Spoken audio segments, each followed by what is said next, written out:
Albert Einstein, the man whose theories forever changed the world of physics, once went through a period where he couldn't get a job for 9 long years.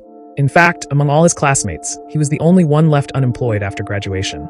In school, Einstein was considered a slow learner, not because he lacked intelligence, but because he approached everything with deep curiosity.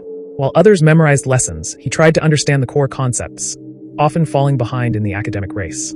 Einstein hated the rigid discipline of the German education system and eventually moved to Switzerland with his family, seeking a more liberal academic environment. He applied to the Zurich Polytechnic to study mathematics and physics. He easily solved the math and physics entrance exams, but failed miserably in subjects like history, literature, and politics. The professors were shocked to see how advanced he was in science, self-taught no less, but told him he needed to spend another year in school to improve his other subjects. Reluctantly, he did so and was admitted the next year. Even in college, Einstein's habits didn't change. He skipped boring lectures, studied on his own, and didn't flatter professors. As a result, when he graduated in 1900, his professors refused to recommend him for academic jobs. At the time, landing a job in science required strong recommendations from faculty, something Einstein didn't have. Despite being academically brilliant, he had no references, no mentor, and no network. He applied at universities, schools, and research institutions across Germany and Switzerland, only to be rejected everywhere. His letters and diaries from that time reflect his frustration and emotional exhaustion. In one letter to his family, he wrote, "It feels like the world has no need for me." In another to his girlfriend Maliva, he confessed, "I feel like a useless man. The world only listens to those who fit into its system." Eventually, a friend advised him to apply for a job at the Bern patent office. It was a low-level government job as a technical examiner, but at least it was a start. Surprisingly, Einstein was hired in 1902. The job was dull, but it gave him stable hours, 9 to 5, which meant he could focus on his scientific research during nights and weekends.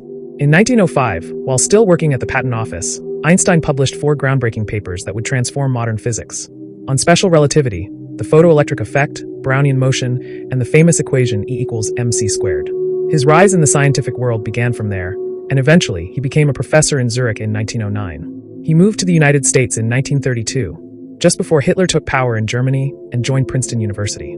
By then, he was not just a scientific genius, but a respected figure in the global Jewish community. In 1952, after the death of Israel's first president Chaim Weizmann, the Israeli government made a surprising move. They offered the presidency of Israel to Albert Einstein. The offer came through Abba Eban, Israel's ambassador to the United Nations. It was an emotional and historic moment.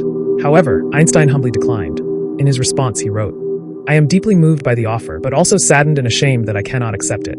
I have neither the natural ability nor the experience to deal with people and official responsibilities." Privately, he told a house guest that the offer was awkward, and explained later in a letter to a Jerusalem newspaper that he didn't want to be in a position where he might have to make political decisions that conflicted with his conscience. Einstein wasn't rejecting the presidency just because he wasn't politically experienced. He was also being true to his lifelong principle: never go against your own values, no matter how prestigious the offer may be. It's important to remember that while Einstein sympathized with the idea of a Jewish homeland, he was never a passionate Zionist. In fact, in 1946, 2 years before Israel's formation, he said publicly that the idea of a state was not something he supported in his heart. Ultimately, Yitzhak Ben-Zvi became Israel's second president in December 1952. Einstein's story teaches us that true success isn't about fitting into the system. It's about staying true to yourself, even when the whole world is watching.